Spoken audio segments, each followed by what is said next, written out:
Today is a particularly auspicious day to talk about biodiversity, because today is the 200th anniversary of when we began to learn about it. Biodiversity is the variety of life on Earth. The inventor of the term, Tom Lovejoy, will be talking to you next. But we really began to know something about the variety of life on Earth exactly 200 years ago today. Why? Because 200 years ago, yesterday, the British defeated the French and the Spanish off Cape Trafalgar. Lest you think that that is flippant, lest you think that that is my, British, we have been fighting the French for 900 years, 900 years of history cannot be wrong, and that I am, happy to glorify in this incredible event. I'm quite serious about this, so let me give you some statistics to back up my point. In 1805, we had the names for, the scientific names for, about 1,500 species of bird. Within 30 years, we knew the names of more than half of the species of birds on the planet. The 30 years from 1805 to, well, let's say 1840, were the golden age of biological exploration. If you want to have some sense of what 1805 was like, there is no better source than the movie Master and Commander. I hope you've already seen Master and Commander. If you haven't read Patrick O'Brien's books, they are not only gripping adventure stories, they are extraordinarily good accounts of biological exploration. The Master, the Commander, Aubrey, of course, is a seaman, but is a surgeon. Maturin is an early explorer of biodiversity, and a hugely frustrated one. You've seen the movie, you know that they get to the Galapagos, and what he wants to do there is collect specimens in the Galapagos. He realizes the Galapagos is an extraordinarily important place, but he cannot do that because they have to go and fight the bloody French, right? And it was all over 200 years ago yesterday. Rule Britannia, Britain ruled the waves, and with that, that political dominance, Britain did. And from 1805, from after the Battle of Trafalgar, British ships went out to consolidate their military power, and with that exploration came an extraordinary knowledge about the variety of life on Earth and where it was found.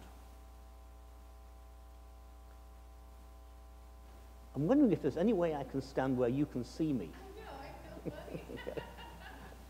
feel okay. Am I still in the light if I stand there, or am I too dark? I'm okay? Okay, so I'm going to stand here. If I move around, is that okay? So here we have poor Maturin collecting his specimens and then letting them go because they have to go and fight the French. By 1805, with the 1,700 species of birds that have been described, we already knew, 1805, 1,700 species. We knew that some species had already become extinct. The first scientific descriptions were made by Linnaeus in 1758, and he had two species that were already extinct. The dodo was one of them. And by 1805, we knew that 9 species of birds had already gone extinct. What followed with Rule Britannia was an exploration of just about everywhere. And that exploration is famous in large part because of what Charles Darwin did when he sailed from England in the winter, early winter, late winter of 1834. He left England in February. Have you ever been in England in February?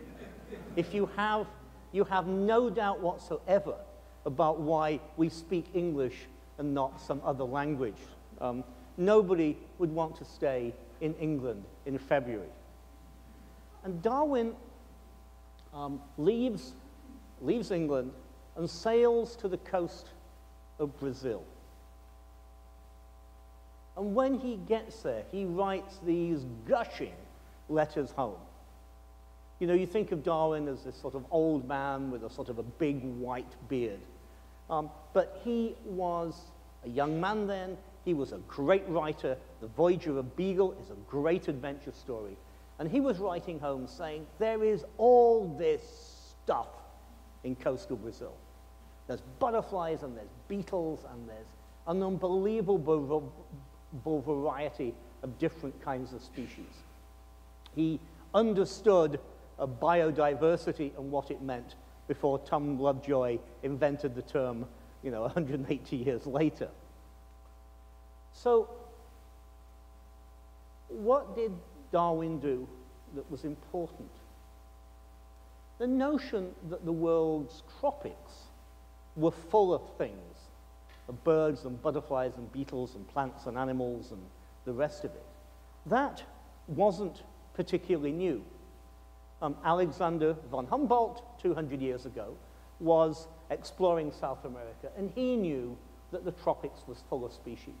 The naturalists who had described a seventh of the world's birds by this time knew that an extraordinary fraction of the world's biodiversity came from the tropics. That was not what made Darwin famous. After spending just a few months in coastal Brazil, renting a house on Botafogo Bay in what is now Rio de Janeiro, he sailed for something like 3 years around Patagonia, a cold, windswept place, which, if you read his letters home, he didn't really enjoy. It was only on the way home that he stopped, I think it was for 3 weeks, a few weeks certainly, at the islands of the Galapagos. And it was those islands that taught him something very special about biodiversity, and something which I believe that naturalists would not have been able to understand prior to his visit there. I want to fast forward to another hero of mine, Alfred Russel Wallace. Wallace, not having any of the social advantages that Darwin had, sailed at the end of this golden age of biodiversity exploration, when we went at the beginning of the 1800s for knowing 15% of the world's birds, to the end of the 1800s when we knew 90% of them. Wallace went out and spent his time in the Amazon basin. You think of the Amazon, you think of biodiversity, you think of an extraordinary richness of species. Yet, in fact, Wallace had a hard time in the Amazon. I mean, I don't just mean a physically hard time. What he was making his living doing was collecting species for collectors, for Victorian gentlemen who wanted to have cabinets full of exotic beetles, of butterflies, of rich lords like Lord Derby, who wanted to have new species of birds named after him. He ties with Rothschild of having, I think, 6 species named after him. This was an era when you made your money by finding stuff that was new. And surprisingly, Wallace had a hard time of that. Why? Because collectors have been bringing species out of Belém in the far eastern part of the Amazon for a couple of hundred years by that time, and he wasn't finding anything that they didn't have. Novelty was really hugely important. So he went further and further and further up the Amazon, and he wasn't finding novelty. He wasn't finding stuff that was new to him. After a totally disastrous voyage on the way home, where he lost all his specimens, his boat sank in the middle of the Atlantic. He was lucky to get away with his life. He regroups and goes to Southeast Asia. And the experiences that he had in Southeast Asia, what is now Indonesia, were extraordinarily, deeply, profoundly like the experiences that Darwin had on the Galapagos. Independently, both Darwin and Wallace came up with the theory of evolution from experiencing what we now call endemism. The fact that there is something geographically very special about biodiversity that was not obvious to people in 1805, but became obvious to them within a few decades of biological exploration. Darwin, who started out as a beetle collector, didn't worry too much about where his specimens came from. The same species of beetle, for that matter, the same species of bird, occur all the way across Europe and Asia. You can use the field guide to the birds of Britain in Tokyo, in Japan, quite reasonably accurately. Species occur all the way across. When Darwin got to the Galapagos, and when Wallace got to the islands in Indonesia, he realized that there was something geographically very special about the species that occurred and just there. The species that we are familiar with have huge geographical ranges. Outside on this campus, you have cardinals. Cardinals, occur in my garden in North Carolina. They occur to the West Coast. They occur down into Central America. Species have huge geographical ranges. Now, you might think, what is the average geographical range? Is there, a measure? It might be, I don't know, 5 million square kilometers, 2.5 million square miles. We use the term on average to capture a rather subtle idea. On average, people are 5'8" tall, and if that's true, most people will be near average. They'll either be a little bit more or a little bit bigger, but the average captures the essential feature of human height. Well, importantly, that idea does not work for the size of species ranges. There is no on average for a species range. There is a few species that have huge geographical ranges, things like cardinals, species that we know well. But in fact, the huge majority of species, of birds or butterflies, have tiny geographical ranges. It's as if the world was populated by pygmies with a few Duke University basketball players thrown in for good measure. That pattern of most small and a few very big is what describes geographical ranges. So Wallace, working in the Amazon, Darwin, with his experiences in Europe, were not prepared to come across places like the Galapagos, and unlike fictional Maturin, have the time to explore them. And Wallace was just thrilled when he got to Southeast Asia, because unlike the Amazon, where he had to travel an awful long way to find out anything that was new to keep his collectors back home who were paying his salary, he went from one island to the next, to the next, to the next, and found something different at each place. When variety is what pays your salary, discovering it changes your life. So within this very, very short period of time, this 30 years, we go from the frustrated Stephen Maturin, unable to spend time in the Galapagos, to knowing that the tropics are places where there is a huge variety of life. But there are special places within the tropics, not everywhere, but special places like the Galapagos, like Southeast Asia, where you have extraordinary concentrations of species with geographical ranges that are tiny. The fact that 60% of all amphibian species have individually geographical ranges smaller than the state of Connecticut. A huge variety of precious, tiny things. That came out in this period that started 200 years ago today. Darwin wrote in his diary on the Galapagos, "These are where species are born." Fast forward 200 years, and these places, these special places, are where species are dying. For the simple reason, for the obvious, for the trivial reason, that species with small geographical ranges are easier to wipe out than species with large geographical ranges. If you try to eliminate the cardinal, you'd have to cut every tree from Florida all the way up to Canada, all the way across the West Coast and down through Mexico.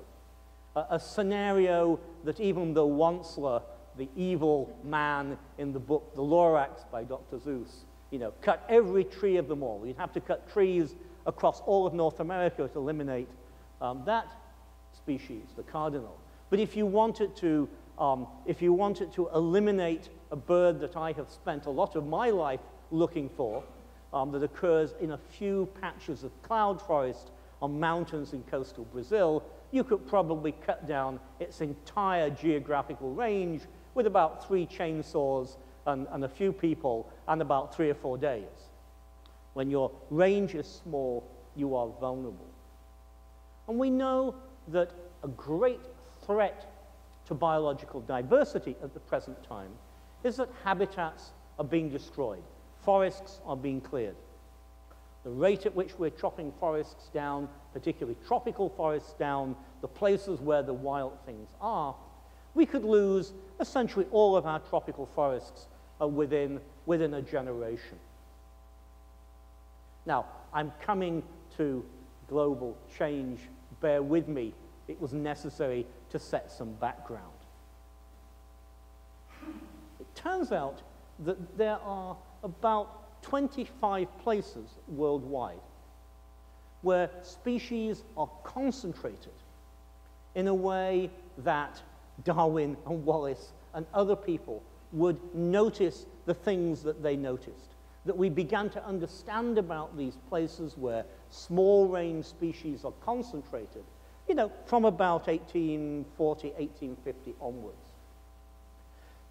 Those places, those 25 places worldwide, are, by bad luck, the parts of the tropics where human impacts are the greatest. It's that juxtaposition of concentrations of small-ranged, very vulnerable species and high human impact that defines what my Duke University colleague Norman Myers calls hotspots. Hotspots are places where there's a lot of habitat destruction and where there's a lot of species at risk. And we began to learn about places like that 200 years ago, thanks to Lord Nelson, Collingwood, and all the rest of them. Now, that's our planet, its vulnerability before global warming.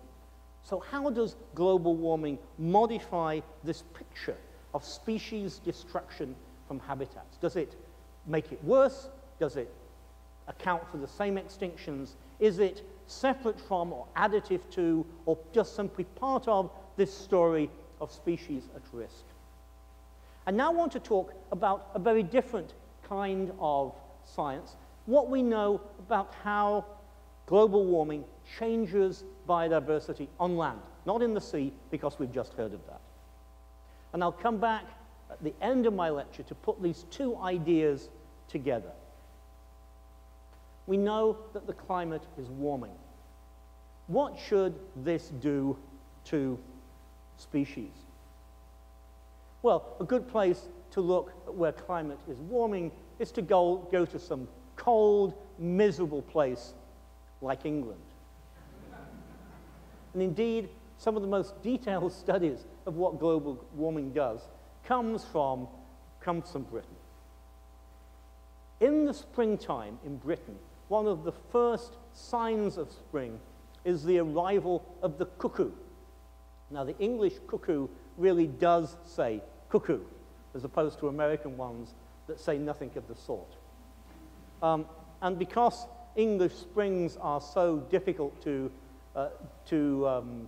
identify, I mean, when does it actually warm up? Up in my part of the north of England, we say, "Ne'er cast a clout till May be out," which means you don't take off your warm clothes until sometime in May.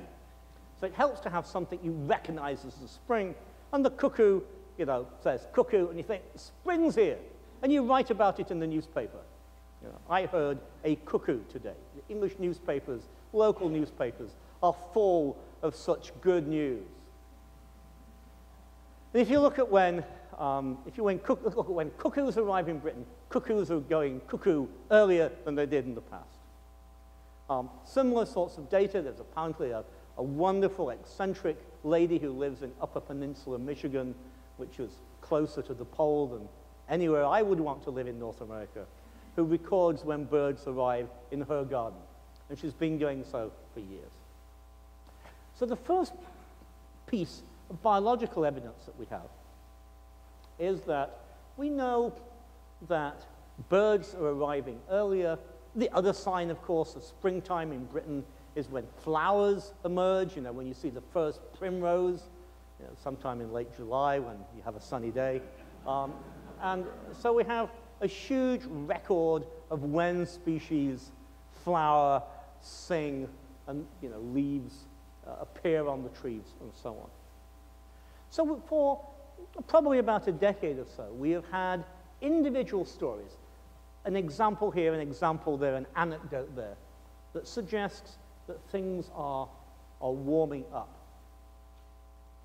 But it's only really within the last few years that people like Camille Parmesan and Terry Root here in the United States have begun to compile data on hundreds of different studies. And all of those studies show that, with very, very few exceptions, that birds, migratory birds, are arriving earlier, flowers are blooming earlier, and so on. So it's not just a species here, it's not just a species there, it's everywhere, that everything is showing a response to global warming. Species are moving northwards. So whatever the climate is doing, the entirety of the living world is beginning now to respond to it. It's not just idiosyncratic, it's not just anecdotal. But neither is it simple. What should happen as the climate warms? Well, a lot of things that can happen as the climate warms, and some of them can be quite complicated. The weather's going to change. There may be more hurricanes. There may be more floods. A lot of complicated phenomena. But even from just the simplest change, the fact that it gets warmer, odd things can happen. And one of those detailed, exquisite studies of how complicated those changes can be comes from studying British butterflies. Now, if you can imagine how wretched February is in Britain, imagine what it must be like to be a British butterfly. I grew up in Britain, and you know, this is a country that has 3 species of frog and 3 species of lizard, 2 of which are really rare. And you know, other than the 3 or 4, 5 common species of British butterfly, you don't see a variety of butterflies. You know, England is a very poor place for biodiversity. It explains why so many Brits go, you know, to the other parts of the world to look for it. But in the south of England, the very far south of England, on chalk hillsides that have no trees to shade the sun out, if you pick a south-facing chalk hillside, exactly south-facing, so that when the sun does appear on that rare day in June, this little butterfly can just manage to hold on. The very south of England, chalk hillsides, no trees, maximum exposure to the sun. A butterfly can make it there. What happens as the climate warms? Well, as you might expect, more and more hillsides may become sufficiently warm that your butterfly can survive. And as the climate has warmed over the last 20 years, we know, because to see a butterfly is a big deal, that we know from detailed records that this particular species of butterfly is moving from hillside to hillside, and amazingly, it's warmed to the point now where some butterflies are able to survive on east or even west-facing hillsides because they have now become warm enough. Has the butterfly just increased in a regular, sort of gentle way as the climate has warmed? No. And it hasn't, because, as it were, you could imagine a butterfly on this south-facing hillside looking at the far distant horizon and saying, wow, there's a great hillside over there if I could just reach it. Of course, you can't, because you're a little butterfly, and you have to fly a long way through places that are cold and wretched and damp, so you can't get to that glorious big hillside 10 miles away.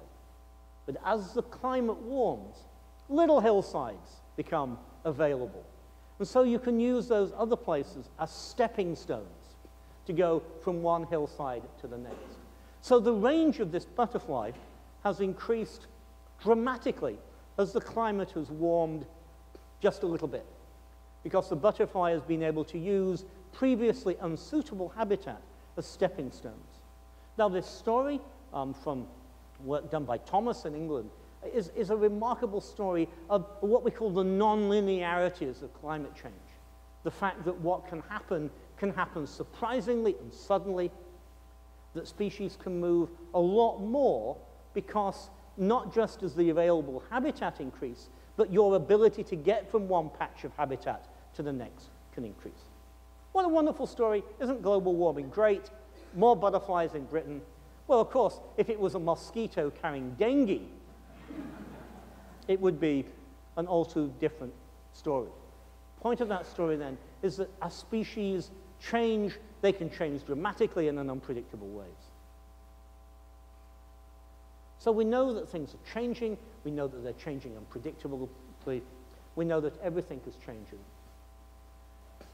So the final question, then, is what is global warming going to do to biological diversity? What is it going to do to, in a world where we already know that species are going extinct because we are destroying particularly the vulnerable species, those species that occur in these biodiversity hotspots, these places that we did not know about 200 years ago today, but we were about to find out about in the few decades that followed. What about these places where more than half the variety of life occurs?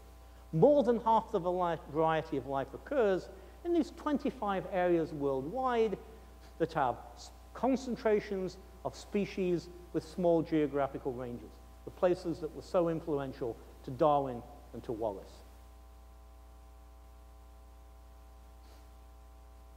As the climate warms, species ranges are likely to change. So imagine I have a species range that is that big. And I'm going to say that's from Yucatan to Vancouver, which is about the range of the cardinal.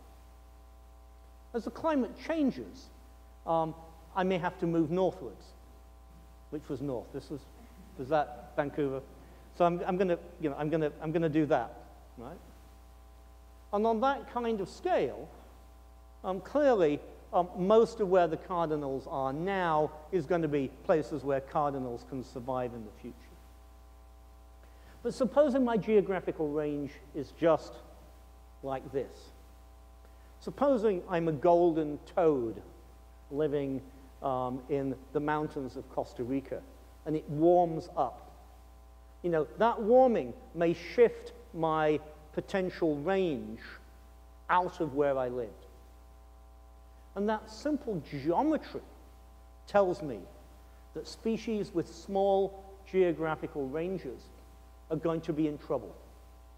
It's going to be a lot more severe an impact if my geographical range is moved proportionately more than proportionately less, and that means the guys that have the small ranges are going to be in much more trouble than the guys that have the big ranges.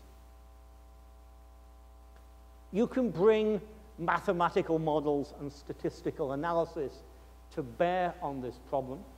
And Chris Thomas and a group of just about everybody have attempted to do that. You try and understand the climate envelope, the set of climatic conditions that allows a species to survive.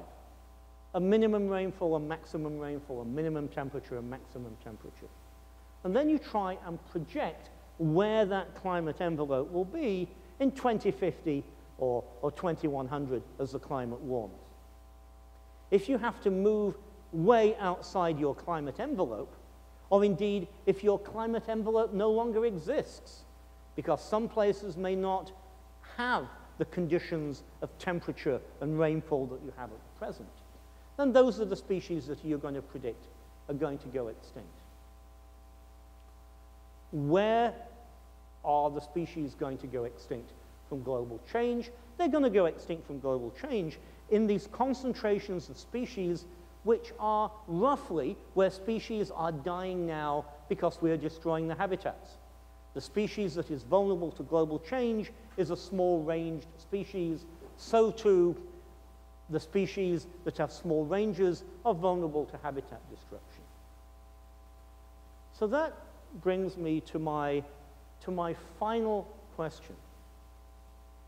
Are the species that are going to die because of global change the same or different to the ones that are going to be eliminated by habitat destruction? Perhaps we're just counting the same species. Perhaps it's the same species that are involved, and global change will be unfortunate, but it will not kill off anything that's different to what we're killing off already. One of my favorite places on the planet is that spot where Darwin spent a few weeks as he arrived in South America, the coastal forests of Brazil. Darwin spent several weeks staying at Botafogo Bay. It must have been glorious then. Botafogo Bay is still a magnificent area. Rio de Janeiro is one of my favorite cities. The coastal forests of Brazil contain the greatest number of threatened species of birds and butterflies and plants of anywhere in the Americas. It's not surprising. Why? In that 95% of that lowland forest has already been cleared. There has been a massive destruction of the habitat. Those species are at risk because they now survive only in tiny fragments of forest that was once extensive. What about the species on tops of the mountains? If you look behind Botafogo Bay, you see a series of spectacular mountain ranges. There the forest is intact. Their species have survived the massive lowland deforestation because on mountainsides that can be that steep, it's much harder to cut down the forest. What's going to happen to the species there? They've survived so far, but they are on tops of the mountains. Where do you go when it gets warmer? If you're on top of the mountain, you have nowhere to go. So the species that have survived the habitat destruction are exactly those species that are at greatest risk from global warming. If you're on a mountaintop, and the golden toad, probably the most compelling example of a species that has gone extinct because of global warming, was on a mountaintop, and when the mountaintop got warmer, I think more importantly, it got drier, that species had nowhere else to flee. If you look at plants in the fynbos of South Africa, a spectacularly rich area for species at the southern tip of Africa, they have nowhere to go because there's no land south of them until you get to Antarctica, and it's going to be a while before it warms up, and there are no stepping stones in between South Africa and Antarctica. So the species that are at the edge, on mountaintops, at the southern ends of continents, those are the species that are going to have the greatest vulnerability to global change. Sad thing is then that global change is going to be a cause of extinction that's additive. It's going to be in additional to the damage we have caused from the damage to the habitat. Global change is a different kind of damage to the habitat, and those two processes are going to combine to make the extinction crisis much worse. What can we do about it? Well, there are some things. Clearly, we can protect lowland forests, keep them connected to upland forests by designing national parks that stretch from the lowlands to the highlands. Clearly, we can try and address issues of global change, but all of those things are things that Tom is going to talk about next, and I don't want to steal his thunder. I just want to leave you with one thought. 200 years ago today, we started learning about biodiversity. Wouldn't it be sad if 100 years from now we didn't have any biodiversity to learn about? Thank you.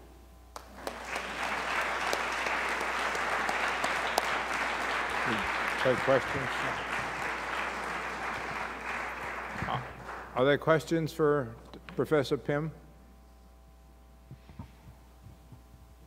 Lady at the back of the Yeah. Oh, Ginger, yeah. As we have a loss of species, which will be fast, we should also have mutations leading to other species, the survival of newer species, the emergence of newer species, which will, of course, be much, much slower. But I should think we would see that also. The question is, if we're going to lose species, will there be an emergence of new species? We do have a global experiment along those lines. It happened at the KT boundary when we lost about a third to half of all species when a meteor slammed into Yucatan and sterilized all of North America. If you look at how long it took for the variety of life on Earth to recover its pre-KT boundary level, it was about 10 million years.